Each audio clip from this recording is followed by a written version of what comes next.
ने सिर उठाया। ये बहुत कम उम्र का लड़का था, इसको बहुत मदद भी मिली। इसका नाम क्या था बोलिए? अजीत सिंह। एक मराठा रेफरेंस हो गया, एक सिख रेफरेंस हो गया और एक रेफरेंस हो गया अजीत सिंह का। अजीत सिंह का रेफरेंस भी सीजीपीएससी ने अपने प्रश्न में क्या किया है? उठाया है। ठीक, इसलिए आपको इसको ध्यान रखना पड़ेगा। ठीक, अब देखो औरंगजेब के बारे में जितनी बातें होती हैं, क्या वो कारण है कि इसके बाद मुगलों का जो है वो पतन होने लगा? तो उसकी धार्मिक नीति पे बहुत सारे प्रश्न उठते हैं। देखिए, औरंगजेब एक कट्टर एवं रूढ़िवादी सुन्नी मुसलमान था, जबकि आप देख रहे हो कि हुमायूं जो था उसने शिया धर्म को अपना लिया था। शिया और सुन्नी को समझेंगे तो शिया जो होता है वो कम कट्टर होता है या लिबरल होता है, और सुन्नी जो होता है वो क्या होता है? कट्टर होता है। उसने कुरान को अपने शासन का आधार बनाया। औरंगजेब जब बहुत पढ़ा लिखा व्यक्ति था, वह हदीस और शरा का गहन अध्येता का मतलब होता है बहुत ज्यादा पढ़ता था। ठीक, अब इसकी खुद की लाइफस्टाइल बहुत सिंपल थी। 5 वक्त का नमाजी था। इसके बारे में कहा जाता है कि एक ऐसा बादशाह जो खुद खिचड़ी बना के खाता था। जिंदा पीर तक का इसको क्या दिया गया है? टाइटल दिया गया था। वो सब चीज में बिल्कुल सही था। इसने कभी कोई खर्च भी अतिरिक्त नहीं किया। आप अगर देखेंगे कि जितने भी मुगल्स थे उन्होंने आर्किटेक्चर पर बहुत खर्च किए।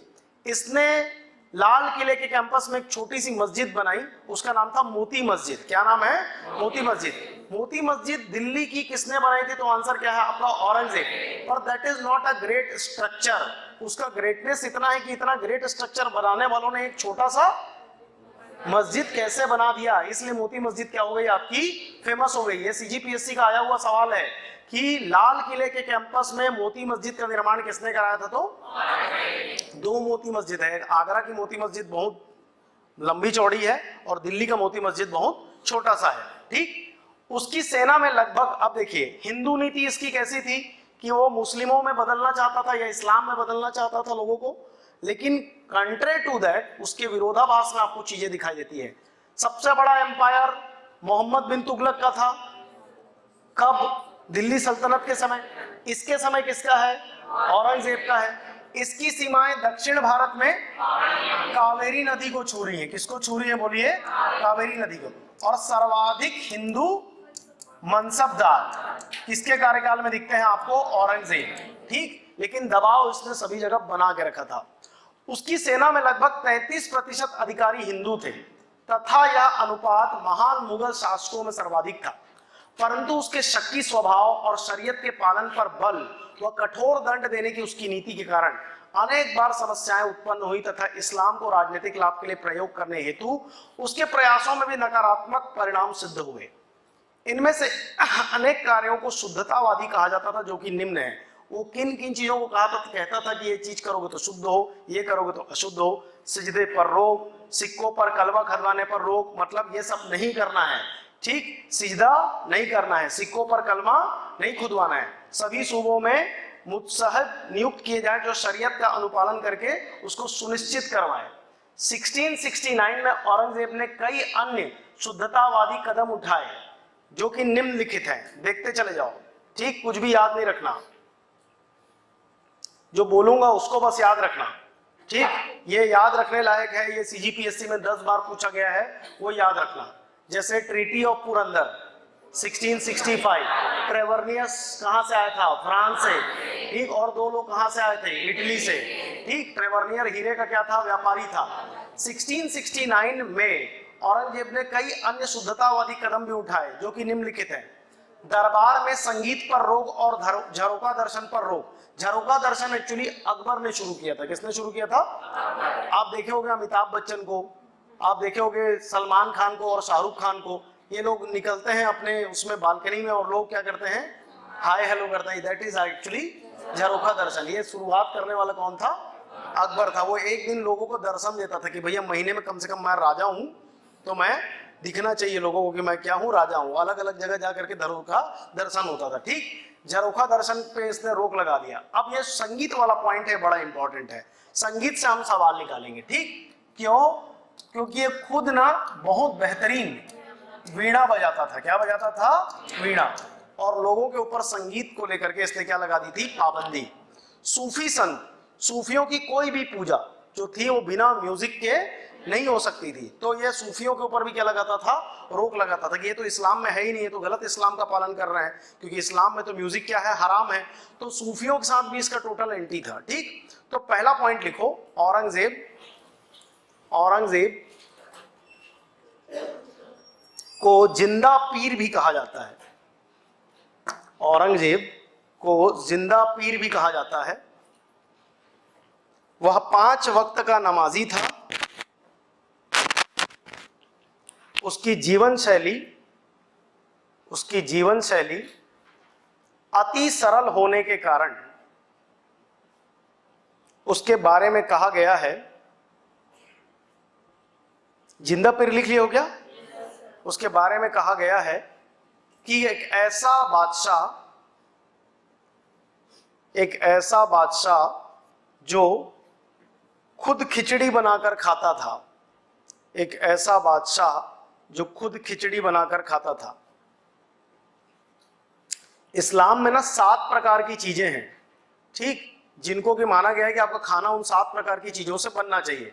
वो 7 प्रकार की चीजों से ही इसका खाना बनता था। ये इतना ज्यादा चीजों को मानता था। ठीक, नेक्स्ट पॉइंट लिखो, स्वयं गद्दी पर बैठने के बाद, स्वयं बादशाह बनने के बाद उसने कई प्रकार के प्रतिबंध लगाए। स्वयं बादशाह बनने के बाद उसने कई प्रकार के प्रतिबंध लगाए। जैसे वह स्वयं वीणा बजाता था, परंतु संगीत पर रोक लगा दी थी। मतलब वो बजाता रहा होगा वीणा, लेकिन जब वो शासक बन गया तो संगीत पे क्या लगा दी उसने, रोक लगा दी। ठीक, झरोखा दर्शन वगैरह लिखने की आपको जरूरत नहीं है, देख लो क्या क्या है। झरोखा दर्शन में आपको बता दिया। तुला दान, तुला का मतलब होता है तराजू। तो ऐसा होता था कि राजा के कोई बहुत अच्छा फैसला है तो उसको लड्डुओं से तौला जाता था। एक तरफ राजा बैठ जाता था, दूसरे तरफ उसके वजन का लड्डू, हीरा, सोना, चांदी। और अगर दरबार की तरफ से हो रहा तो उसको सोना और चांदी में तौल करके उसको लोगों में क्या कर दिया जाता था, बंटवा दिया जाता था। ये सब चीज के ऊपर उसने रोक लगा दिया। अब जब इसके ऊपर वो रोक लगाता है तो कई इतिहासकार, जैसे एक नाम है इरफान हबीब, वो इकोनॉमी के ऊपर लिखते हैं। उनका कहना था कि धर्म एक तरफा हमको दिख रहा है कि वो धर्म पे ही उसने किया है। इसको अगर थोड़ा बेहतर तरीके से देखने की कोशिश करोगे तो इसने अपव्यय को रोकने की क्या की है, कोशिश की है। अपव्यय मतलब पैसे को दोनों हाथ से क्या करना, खर्च करना। उसके ऊपर ये क्या लगा रहा था, रोक लगा था। ज्योतियों से जंतरियां बनवाना और नए राजे के माथे पर टीके लगाने पर क्या किया था, रोक लगा दिया। जैसे हर एक मुगल बादशाह ने कुछ नया चीज शुरू किया था। उदाहरण के तौर पे जहांगीर ने रक्षाबंधन में राखी बंधवाना शुरू किया था। वो हिंदू बहनों के पास जाता था और क्या बंधवाता था, राखी बंधवाता था। जजिया को रोक कौन लगाया था, अकबर लगाया था। ठीक, इस प्रकार से हिंदू और मुस्लिम धर्मों के सामंजस्य के लिए हर एक शासक ने कुछ न कुछ किया था।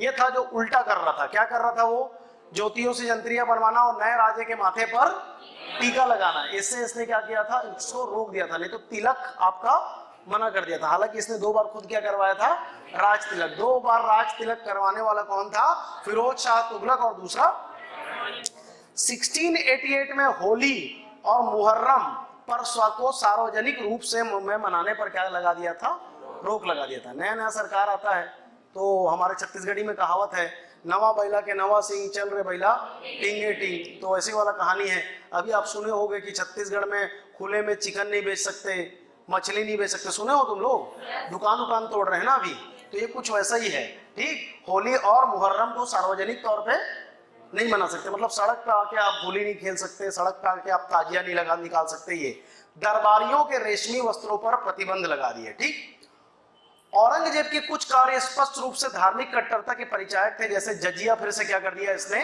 लगा दिया। लिख लिए, जजिया लगाने वाला शासक या बादशाह। देख तो अटेंडेंस कौन कौन नहीं लिखा है। जजिया को पुनः लगाने वाला बादशाह। ठीक है, चलिए औरंगजेब के देखिए कहां गया, औरंगजेब के कुछ कार्य स्पष्ट रूप से धार्मिक कट्टरता के परिचायक थे। जैसे जजिया आरोपित करना तथा हिंदुओं के मंदिर तोड़वाना तथा नए मंदिरों के निर्माण पर रोक लगाना। 1669 में मुहस्सिबों को हिंदू मंदिरों एवं पाठशालाओं को नष्ट करने के उसने आदेश दिए थे। औरंगजेब ने अनेक मंदिर नष्ट करवाए, जिनमें बनारस का काशी विश्वनाथ मंदिर भी शामिल था। तो बनारस का काशी विश्वनाथ आज कितना बड़ा पॉलिटिकल मुद्दा बना हुआ है। उसके पीछे जो ओरिजिन था, जैसे आप लोग काशी विश्वनाथ अब जाओगे तो कॉरिडोर बन चुका है, ठीक। मैं गया था 2000 में, सन 2000 में, तो वहां पे दिखता था कि मस्जिद जो है वो बाद में बनाया गया है मंदिर को तोड़ करके, क्योंकि वो मंदिर जो था मस्जिद की तरफ ना, नंदी का जो मुंह था वो मस्जिद की तरफ था। तो नंदी का मुंह किसकी तरफ रहता है? शंकर भगवान की तरफ, लेकिन उसका मुंह किधर था? और वो वहां पर पुलिस का बहुत भयंकर पहरा था। कहां पर? वो छोटा सा गली था, अब तो कॉरिडोर बन गया होगा। बहुत छोटी सी गली, हमारे भैया पढ़ते थे तो हम लोग गए थे, बनारस में पढ़ते थे, BHU बनारस हिंदू यूनिवर्सिटी। तो बताए थे कि यहाँ पर देखिए मस्जिद के सामने में ये जो बना हुआ नंदी का मूर्ति दिखा रहा है कि ये बहुत ही सेंसिटिव एरिया है, कभी भी यहाँ पे क्या हो सकता है? दंगा हो सकता है, ठीक। चलिए, तो ये वही वाला मंदिर का कहानी है, ठीक, जिसमें बनारस का काशी विश्वनाथ मंदिर भी क्या था? शामिल था। अच्छा, बनारस का काशी विश्वनाथ मंदिर किसने बनवाया है? अहिल्याबाई होलकर। किसने बनवाया था? अहिल्याबाई होलकर। ये कम लोग जानते हैं, जाने रहना। मथुरा में वीर सिंह बुंदेला के द्वारा निर्मित केशव राय मंदिर इत्यादि। औरंगजेब का मूल्यांकन। औरंगजेब स्वभाव से अविश्वासी था, इसलिए वह शासन के अधिकतर कार्य स्वयं करता था। औरंगजेब ने अर्थव्यवस्था के में विस्तार के अंतर्गत राहदारी, पंडारी को समाप्त किया, छोड़ दो। औरंगजेब का गैर मुस्लिमों के प्रति असहिष्णु व्यवहार मुगल साम्राज्य के लिए बेहतर सिद्ध नहीं हुआ, क्योंकि ये सबसे इंपॉर्टेंट पॉइंट है कि क्यों इसके बाद मुगलों का पतन हो गया। औरंगजेब का गैर मुस्लिमों के प्रति असहिष्णु व्यवहार मुगल साम्राज्य के लिए बेहतर सिद्ध नहीं हुआ, क्योंकि उस समय भारत में गैर मुस्लिमों की संख्या अधिक थी, मतलब नॉन मुस्लिम क्या थे? अधिक थे, इनके ऊपर शासन कर रहे थे। औरंगजेब का काल भय और आतंक का काल माना गया है। औरंगजेब को उसके चारित्रिक गुणों के कारण जिंदा पीर भी कहा गया है। ये जिंदा पीर को पूछा हुआ है, आप जहां पे जिंदा पीर लिखे हैं उसको आप मार्क कर लेना। औरंगजेब के पश्चात मुगल काल का कोई उत्तम शासक प्राप्त ना हो सका, जिसके कारण मुगलों का पतन शुरू हो गया। अब 2-3 पॉइंट नोट करो, लिखो। मुगल